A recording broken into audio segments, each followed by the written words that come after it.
অনেকেই ভালো কাজ করে মানুষের কাছে দেখানোর জন্য ট্রাই করে, বা নিজেও বলে ফেলে যে দেখেন আমি তো তেমন আমল করতে পারি না, তাহাজ্জুদের নামাজটা পড়ি।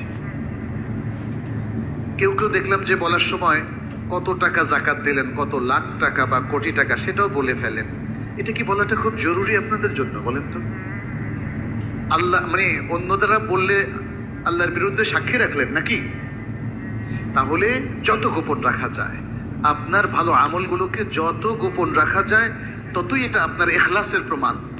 এটা যে আল্লাহর জন্য করলেন সেটার প্রমাণ। আর যত প্রকাশ করবেন তত সেটা ইখলাস বিরোধী হবে, কারণ আপনার অজান্তে এটা আপনাকে রিয়ার দিকে ঠেলে দেবে, আর রিয়া মানুষের আমলকে বাতিল করে দেয়।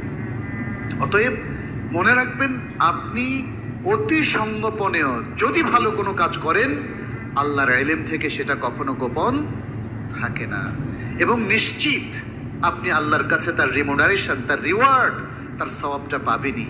ফামান ইয়ামাল মিসকালা যাররাতিন খায়রান ইয়ারাহ ওয়া মান ইয়ামাল মিসকালা যাররাতিন শাররান ইয়ারাহ। যে বিন্দু অ্যাটম পরিমাণ যদি কোনো ভালো কাজ করে সে তা দেখতে পাবে, এবং যদি সে কোনো অ্যাটম পরিমাণ মন্দ কাজ করে তাহলেও সে দেখতে পারে।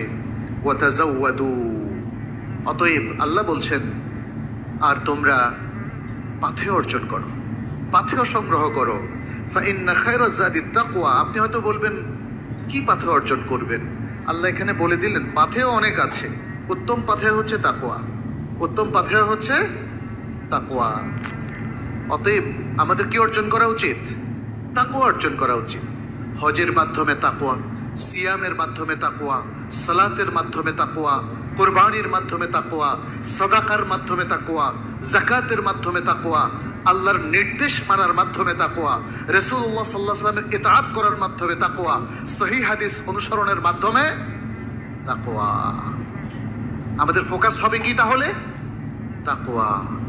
জীবনের যত ভালো কাজ আমরা করব, উদ্দেশ্য একটাই, যেন এটা আমার তাকওয়ার ভ্যালুকে আরো উচ্চকিত করে, তাকওয়ার লেভেলটাকে ডাউন না আরো উপরে নিয়ে যায়। মনে রাখবেন, আপনার তাকওয়া যত বাড়বে আপনার পজিশন তত বাড়বে, আপনার তাকওয়া যত বাড়বে আপনি ততই আল্লাহর নৈকট্য অর্জন করতে পারবেন। বিপরীতে এটাও মনে রাখবেন, আপনার তাকওয়া যত কমবে আল্লাহর কাছে আপনার পজিশন তত কমবে। আপনার তাকওয়া যত কমবে আপনার রিওয়ার্ডও তত কমবে, এবং আপনার তাকওয়া যত কমবে ততই আপনি বেশি ঝুঁকিতে পড়ে যাবেন। আপনি পাপে সম্পৃক্ত হয়ে যেতে পারেন, আপনি আরও নানা রকম ঘাটতিতে পড়ে যেতে পারেন। অতএব প্রত্যেক মুসলিমের ফোকাস হতে হবে যে তারা তাকওয়া অবলম্বন করবে, তাকওয়ার বাইরে তারা যাবে না, এবং তাদের প্রত্যেকটা আমালে সালেহের মূল ফোকাস, মূল লক্ষ্য, মূল উদ্দেশ্য হবে তাকওয়ার লেভেলটাকে বাড়ানো। এই জন্য আল্লাহ তাআলা দেখেন, মনে হচ্ছে আল কোরআনে সবচেয়ে বেশি যে ওয়াজটা করেছেন সেটা হচ্ছে তাকওয়া। আর যে কোনো পরিভাষা তিনি বহুবার বলেছেন, অন্যান্য পরিভাষাগুলো ঈমান, ইসলাম আর অন্যান্য সকল কিছু, সালাত, যাকাত, কিন্তু তাকওয়ার আলোচনা আল্লাহ সুবহানাহু ওয়া তাআলা এত বেশি করেছেন।